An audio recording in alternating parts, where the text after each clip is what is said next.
ദൈവത്തിൽ ആശ്രയം. നിന്റെ കരാറിൽ നിലനിൽക്കുക, അതിൽ ശ്രദ്ധ വെക്കുക. നിന്റെ ജോലിയോടെ തന്നെ വാർദ്ധക്യം പ്രാപിക്കുക. പാപിയുടെ നേട്ടങ്ങളിൽ അതിശയിക്കേണ്ട. കർത്താവിൽ വിശ്വസിച്ച് നിന്റെ പ്രയത്നത്തിൽ സ്ഥിരോത്സാഹിയായിരിക്കുക. എന്തെന്നാൽ കർത്താവിൻ്റെ ദൃഷ്ടികളിൽ ദരിദ്രനെ വളരെ പെട്ടെന്ന് സമ്പന്നനാക്കുക നിഷ്പ്രയാസമത്രേ. കർത്താവിൻ്റെ അനുഗ്രഹമാണ് ഭക്തൻ്റെ പ്രതിഫലം. അവിടുന്ന് ക്ഷണനേരം കൊണ്ട് തൻ്റെ അനുഗ്രഹം പൂവണിയിക്കുന്നു. എനിക്കെന്താണ് ആവശ്യമുള്ളത്?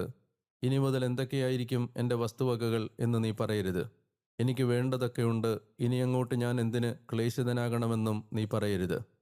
ഐശ്വര്യദിനത്തിൽ ദുരിതങ്ങളുടെ സ്മരണയില്ല, ദുരിതദിനത്തിൽ ഐശ്വര്യം ഓർക്കപ്പെടുകയുമില്ല. എന്തെന്നാൽ ഒരു മനുഷ്യന് അന്ത്യദിനത്തിൽ അവൻ്റെ പാതകൾക്കൊത്ത പ്രതിഫലം നൽകാൻ കർത്തൃസമക്ഷം എളുപ്പമാണ്. ഒരു നാഴിക നേരത്തെ ദുരിതം സുഖവിസ്മൃതി ഉളവാക്കുന്നു. ഒരു മനുഷ്യൻ്റെ അന്ത്യത്തിലാണ് അവൻ്റെ പ്രവൃത്തികൾ വെളിപ്പെടുന്നത്.